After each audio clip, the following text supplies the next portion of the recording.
isang pamilyang nasaktan.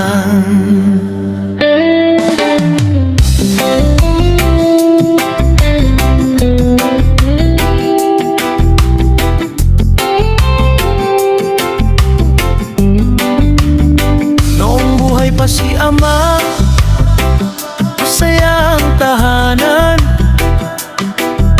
Pantay ang pagtingin sa bawat anak na minamahal.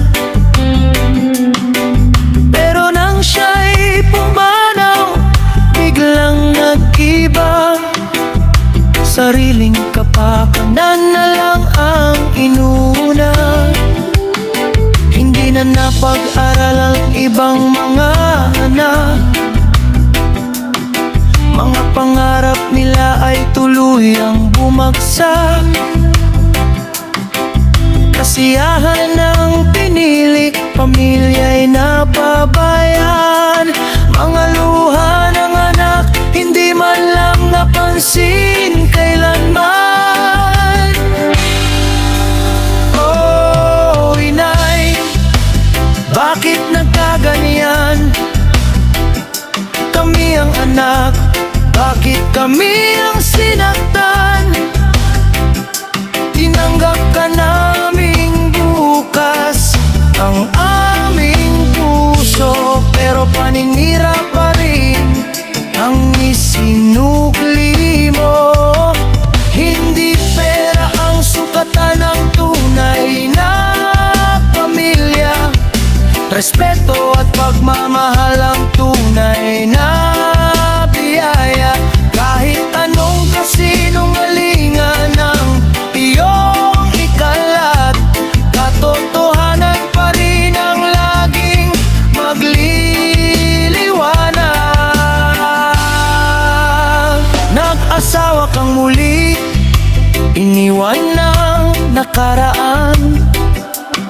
Sa ibang tao kami iyong sinisiraan.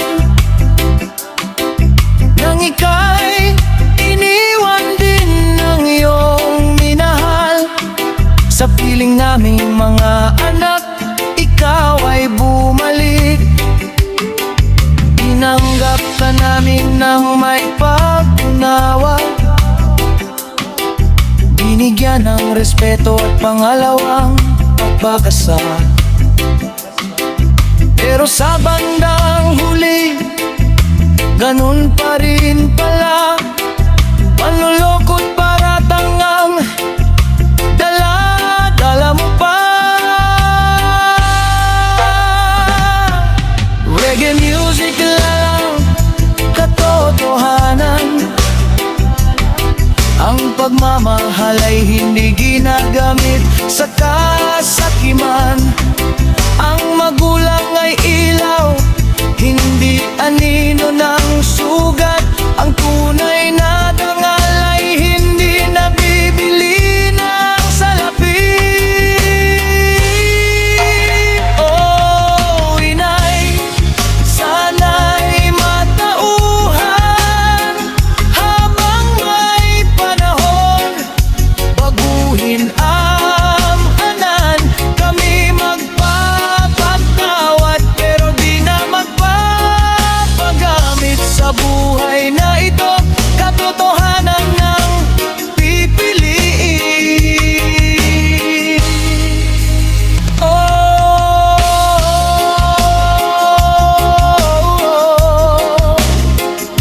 yeah. Pagmamahal ay hindi pananamantala. Pamilya ay binubuo ng tiwala at pag-aruga.